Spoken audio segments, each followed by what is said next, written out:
What's goody, everybody? It's full-time trip, and we are back in the building, establishment, tenement yard, whatever y'all want to call it after the international break. Fulham 0, Arsenal 1, and we are back. Ooh, with a bang, baby. The performance was not the prettiest, but the points are so precious, baby. I love it. I love it. Hope you're all well. Hope you're all doing good. Make sure you like, comment, subscribe. We back in this thing, and we got to talk about the game, man. We got to talk about what we just witnessed and went down. The only goal in the game coming from Leandro Trossard off of a flicked header. Great cross in from Saka. Great flick from Gabriel, and Trossard was posted at the back post to tuck it in. Throughout the game, though, it was a bit of a tougher match. I think with the Fulhams of the world, I think with, again, in some cases, maybe West Ham, when they're tougher to break down in some ways, they might set up in different blocks and formations to really stifle us and pack the midfield. I think it was going to be a tougher game for us. I think Fulham usually is a tougher game for us. I mean, literally one of our bogey grounds, one of our bogey teams across the past few seasons. We didn't have our brightest game, you know? First, I will say credit to Fulham because how they did set up, how they did try and press, again, like, 4-4-2, kind of switching into like two banks of three up top and just packing the midfield. Jimenez doing a lot of great work to try and drop deep and stop any passing lanes from opening up. So there's, again, so they wouldn't get into trouble. I thought they did very well in terms of the setup, and it was up to us to find, the creative ways, the little moments and things to break down Fulham structure and find a way to win. And it's interesting because, again, on the eye, it wasn't the greatest of games. Really, it was not from our perspective. I thought, again, some of the passing plays and some of the passage of play in terms of that, again, passing was sloppy.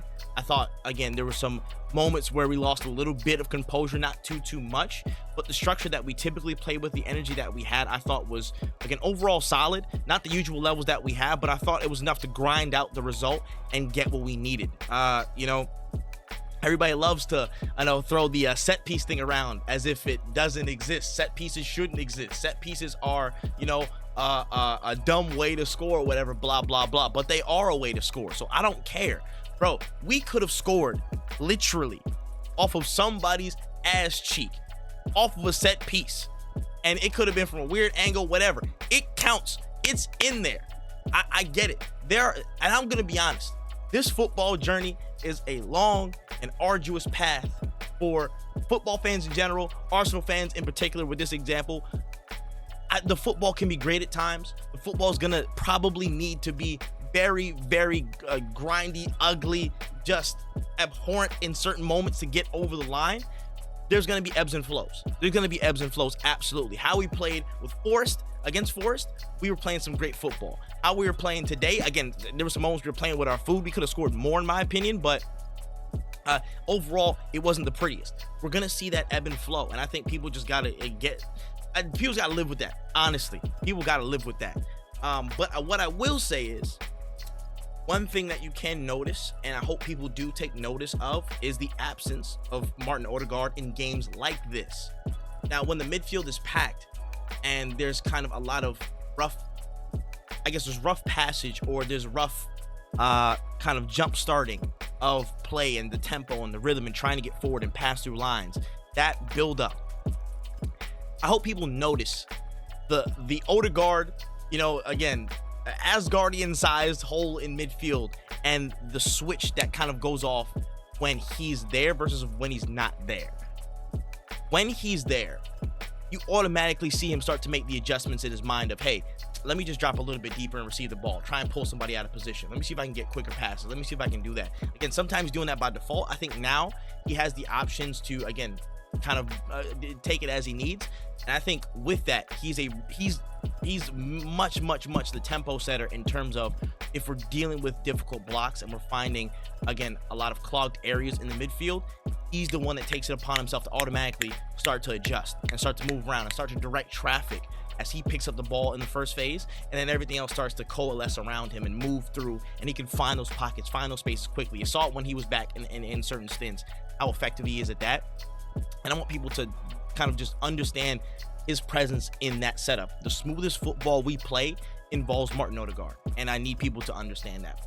So to a man. Every last person has value in the squad. Every last person can be a contributor to our success. It's not just a binary. It's not just, oh, we need to change the system, completely play as a and one area and stuff, and then we'll be exactly fine. It's not, stuff like that just doesn't happen in a day, you know? And I need people to understand Odegaard's importance on that front. But I'll leave that there. On our play, just kind of where we were definitely missing Odegaard in that first half. I thought second half we did make better adjustments though. First half, again, Eze was among some people that were a little bit more rigid in maybe their positioning where they wanted to try and go and feed. I thought him and Zubimendi did great adjustments in the second half to find themselves, again, a little bit more ethereal, kind of floating around in different positions. I saw Eze get a lot more central. I saw him, again, drop a little bit deeper to receive the ball, and I think some great attacking moments spawned from that recognition. And I think that's more of the muscle memory that players like Zubimendi and Eze have to build, because they're great at tempo setting, but they may not know the exact motions, distances, times, and places when to automatically do that at the level of an Odegaard. But I thought second half they did make certain adjustments to, again, mitigate some of the gap between how Odegaard might do it and the consistency with which he does it and how they were doing it in the game. I mean, I can't speak too much on the defense. I mean, first half it was a little bit shaky, but throughout it, we conceded 0.00 goals on target XG. Like, there was nothing on target for us. I swear the XG was mad low. Another game where the defensive structure to a man was fantastic. So I gotta, give some plaudits and shout outs to everybody for that. I can't remember how many goals we only conceded, like what, 3? I think maybe 3 this season in the league. Insane work.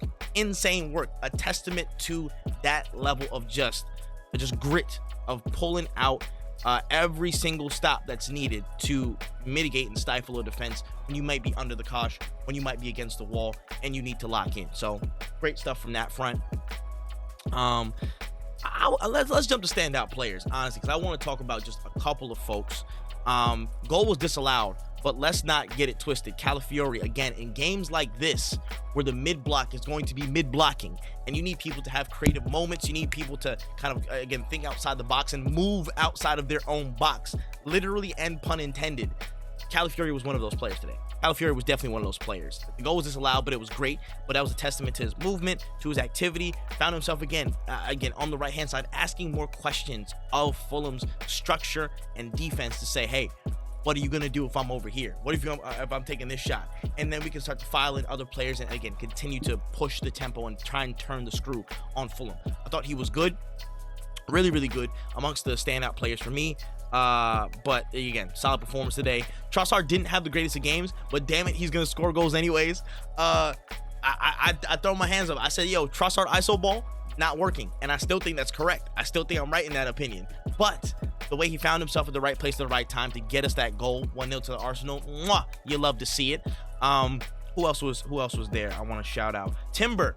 Jurian Timber. Let me give a quick note on him, because this is the best right back in the league. Let's not get it twisted. He's been that way since the start of the season, and that only continues to, again, go forward. In moments, especially in the first half, when the attack wasn't clicking as consistently as it should have been, in my opinion. There were moments where he was on the ball, and albeit there was a couple of, again, instances where the ball was kind of stuck under his feet, he had to get it out. But there were a couple of very promising attacks that he was at the start of, or he was directly involved in, where he kind of saw a run, again, picked a one-time pass to Saka, or he dropped a little bit deeper, again, found a way to drive the ball through and create some dangerous moments there. I believe he kickstarted that goal, that chance into Saka, where Saka came centrally. He noticed the run, picked it up, and then Saka laid it off to Gyökeres, and Gyökeres had a really decent shot and run on the ball when he came to the right hand side of Fulham's box. But again, just goes to show, in all phases, he can be a very strong factor. I don't think anybody was perfect today, but he was definitely one of the standouts. Obviously, with his defensive work, did really well. But in the offensive phases too, when we needed somebody to maybe help create something more, he stepped up. He had some really good moments, and yeah, again, in another timeline, it would have resulted in more goals and assists, but it didn't. But still, those things should not go unnoticed in terms of the attacking efforts that all of our players put in, especially those dynamic players at fullback, to help us get something out of the game. So yeah, wanted to put that there. And let me just get straight to it, man. My man of the match. Let's talk about it. Let's get straight to it. Bukayo Saka, you are unreal.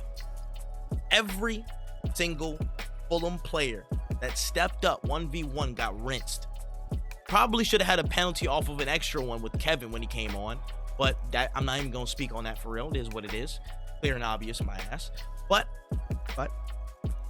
every single player that stepped up got stepped on. Simple as that. Ones, twos, tiki-taka, whatever. Bro, he played with a certain level of aggression and just automatic movement. Like, he was feeling inevitable in a lot of different cases. Albeit there was some passing, there was some first-time passing in late in the second half that wasn't the best, but I still think far and away his display and his output in terms of the moves he was making, how he's opening up the game, the decisions that he made were head and shoulders above everybody else on the pitch. Our team, their team, referees, all that stuff. Like, he was absolutely fantastic. And for the people that said Bukayo Saka's finished, he's washed because of the hamstring, I think you're seeing that you're absolutely wrong, and you need to stop being so quick to jump to conclusions on players of this talent, this caliber, this work ethic. You need to relax, drop your shoulders. That's it. Good stuff, man. Saka was definitely my man of the match, and he made a really big difference in just striking fear in the Fulham defense. And again, obviously directly involved in the goal, or slightly indirectly off of the whiff from Gabriel. But I thought today he was just impactful. If I can chalk it up in a word, just impactful. But good stuff, man. Again, I'm just happy that on the days like this where we might not have all of our players fit and available, we might not have the most, informed, mojo-filled performance in terms of the attacking swagger. Some players stepped up, and the grit collectively to round out every duel, every battle, make sure we're on the up and up. The subs and changes at the second half I thought were very, very handy to, again, keep up the press, keep them off kilter, do not give them the moments to think, try and drum up game plans. I thought that was very, very good. Good adjustments from Mikel Arteta. And I just thought we had a really, really solid result, and a great result off of a performance that needed to be ugly. It needed to be, a little bit less than flashy, a little bit ground to the earth, or salt to the earth. I don't know what you want to call it, you know what I'm saying? Whatever Chuck Norris was looking like in Walker Texas Ranger, you know what I'm saying? Like that type of vibe. And it was seriously, it warms my heart. It warms my heart because we're going to these places last season and we're not getting the points that we probably either deserved or needed to be in the position to win the league, chase for the league, fight for the league title. And we're doing that now. And credit to the team. Whatever gripes people have, end of day, whistle blew, 1-0 to the Arsenal, 3 points in the bag, and that's what I want to see all the time. But let me know what you thought about the game in the comment section below. Let me know your favorite, there's only one goal in it, but your favorite performance, your favorite moment, things that people should be doing better, all that stuff. Make sure you let me know in the comment section below. And we're back into it. The football, your season is back in full swing after the international break. We snarl. But we got Champions League, I believe, on Tuesday. And a lot of stuff happening up until the next international break in mid-November. So it's going to be a fun time. Make sure y'all lock in. Make sure you like, comment, subscribe, all that good stuff. And stay in lockstep with what we got going on here at the channel. And yeah, man, we gonna keep it going. We gonna keep it flowing. Enjoy your weekends, baby. I'm smiling. You should be too, because we won our game. We top of the table, and we got momentum carrying on. My name is Full-Time Trip. That's all the time I got. And until the next time, peace. CLYJ. We out of here.